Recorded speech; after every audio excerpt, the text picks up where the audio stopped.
Okay, Dr. V, another question I have for you is this one, which most of my viewers have been getting confused.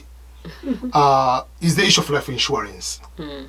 When we hear that word, or many people hear that word, it has, people take that word to one meaning. Life insurance is only life, is about death. But to my knowledge, is beyond that. So when you ask someone, do you have life insurance? Someone will say, I'm not planning to die. Like he's thinking that you are predicting that the person's going to die. They're gonna die, yeah. But what is exactly life insurance? Or what are things usually you can be able to do? Or what are the advantages of having the life insurance in general? Wow. Woo. That is a beautiful, beautiful question.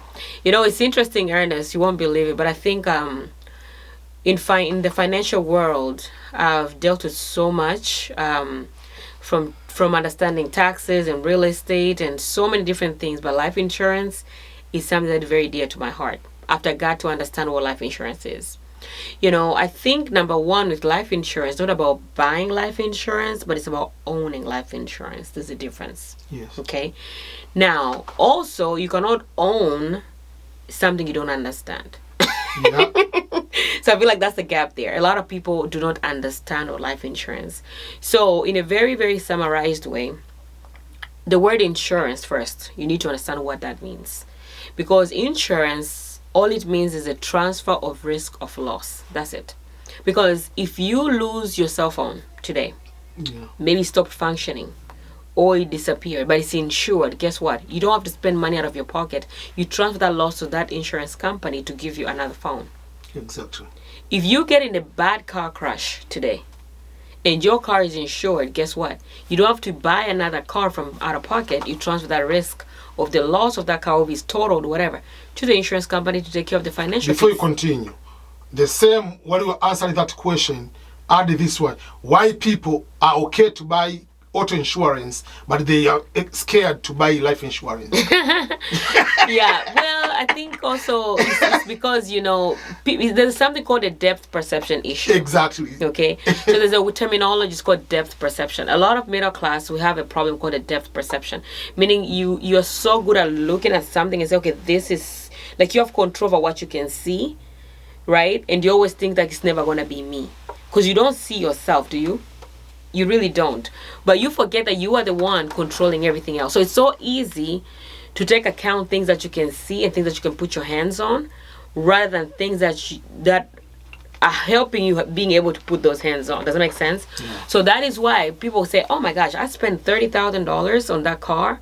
There is no way I'm not going to insure it, because if anything happens to that car, I don't want to spend another $30,000, because you know how much you toiled to get that $30,000.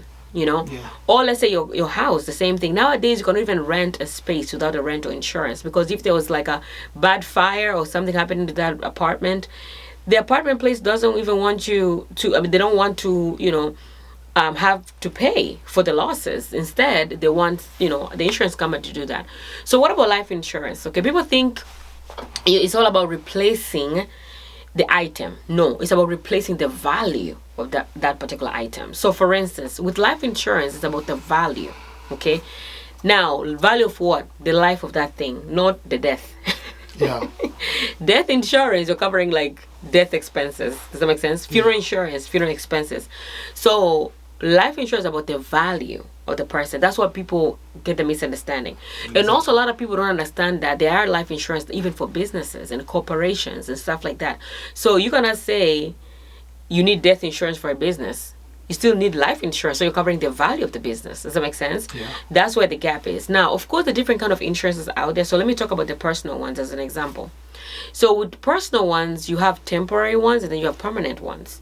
Temporary ones is when you're like, hey, I'm going to cover myself. I'm going to like cover my value temporarily. Yeah. So you cannot, so it's very funny because you're signing a contract saying, hey, you protect me for a period of 10 years, 20 years, 30 years. After that, don't protect me. Yeah. But at the same time, you pray every day and you work hard to make sure your net worth increases. Very contradicting. Does that make sense? Yeah. Why? Because people are only looking at, oh, if I die within 30 years, then my kids won't worry about the income that I'm projecting to be making, But what if you don't even make that income in 30 years? Exactly. And then you don't even have the protection plan. So people don't even think about things like that. So it's okay to have a term policy as an example, only if you use it for temporary. You have to understand why you're getting it. Does it make sense? Yes. But if you're the type of person who's more into investment and value and wealth building and stuff like that, then you need something that grows value for you. Okay, you need something that's going to grow with you, because people forget that human beings get more expensive as they age. We don't get cheaper. Yeah, because the older you get, more diseases, more risky, more whatever. So life insurance is not about burying somebody. Life insurance is about protecting yourself even when you're alive, because there are different kind of policies out there. Now, if you're getting a policy that you're signing a contract, because those are legal contracts, right? You're telling the insurance company to only protect you when you die and give this lump sum of money within a certain period to your family, then that's what you're going to get. But if you have a contract that says, hey, you can use the life insurance even when you're alive, meaning you get to partake as being part of the beneficiary of that particular account, then that's a different type of contract. Yeah. So people need to understand, number one, what is life insurance? Second, what are they using it for, and for what?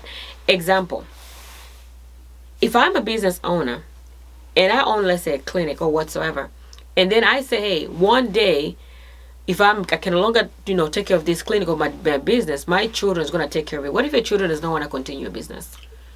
Do you have a successor plan? Is it insured? People are forgetting to insure things that value the most, you see. So people will have car insurance, but don't even insure their business. They don't insure themselves. They'll have a house insurance. So if the house fire happens, the house is protected, but the person who owns the house burns in there, they have burnt wounds, and they're not protected. So it's very funny. Think of a car accident.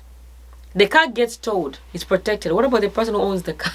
No. There was a time I had someone who was in a very bad motorcycle bike, and they got injured. Motorbike was on a motorbike, and they got into an accident. That's what I meant to say.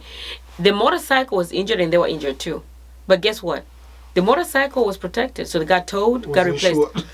But what about themselves? They almost died. Oh. And they did not have protection. So what I'm trying to say is, sometimes we make decisions based on ignorance and based on lack of understanding. You cannot walk out of any dealership without insuring that car. You cannot. You are not going to get the key to your house without protection for that house. Yeah. How come you leave your child leave the hospital without protecting that child? Or yourself? God is gonna so God is not gonna protect your car? God is not gonna protect your house? Come on. It's just ignorance. It's ignorance. Yeah. That's it. It's ignorance. So when we see other people doing certain things and we're surprised how come they're building wealth, they're able to protect their wealth, they're doing this, they're doing that, because we forget the most important piece, because we've been miseducated and really brainwashed to think, oh, it's all about death. By the way, why are we even scared of death anymore? Why? I mean, death is part of life, Yes, we don't wish that you die tomorrow. We want you to live a longer life. But on event it happens, then you want to make sure at least you have secured everything you've worked hard for. Because what is a bigger reason? Why are you working hard if at the end of the day you're going to lose everything that you're working hard for? Yeah. You see, so that is how I look into this. So there's a whole topic of how you can even utilize life insurance to build wealth, because there are different kind of policies out there. Life insurance at work, that's not even part of the conversation, because traditionally it's not even considered life insurance, because it's more for liability purposes. You don't even own the policy. Your job owns the policy. Yeah. You are just having a certificate of insurance. And then it's, and the reason why I said that is because when I started in this industry, I used to wonder, what about the insurance at my job? But I'm no longer an employee there. Guess what? I'm not even covered because I don't own the policy. That's why I say a lot of people buy life insurance, but they don't understand how to buy life insurance. There's a difference between different policies and how they're set up. And there's life insurance to just buy life insurance versus to own a policy. There's a difference. Just like a house. Let me finish with that. Because if you can get into a house and it's not yours, you're just renting that house. Or you could own the house. Yeah. And then there's one myth. I don't know why you didn't ask me this, but let me put it out there. I met this guy one day, and they said, Veronica, you keep saying this life insurance, that is how people kill their spouses, and then and then they come and use the insurance. I said, do you know a lot of people who kill each other will have to contribute? They don't. So life insurance is not even the reason why people want it. People if someone want to kill, they want to kill you. They will kill because you have a nice car. Yeah. They will kill because they just don't like you. They kill because of a house. And by the way, there's something called beneficiaries. You don't have to put somebody as a beneficiary that you don't trust. Second, it doesn't have to be a person. It can be an entity like a trust. And third, you don't have to tell your beneficiary that they are the beneficiary if you don't trust them. So these are legal contracts. They're highly protected, but you need to understand the bigger purpose behind it. Yeah. We need a lot of this type of education because no. Yeah. and then the government understand the bigger purpose, right? So for instance, if I'm having my car protected, right? Because trust me, you don't own that car, so the bank is smart enough to know that you're not driving that car before you're insured, because they know very well there's no way you're gonna pay them back that $30,000. That's what you're financing anyways. Yeah. When you get a mortgage, they already know there's no way you are going to pay that money fast if anything happens to you. And that is why because that money is coming from the bank. The bank owns that particular property.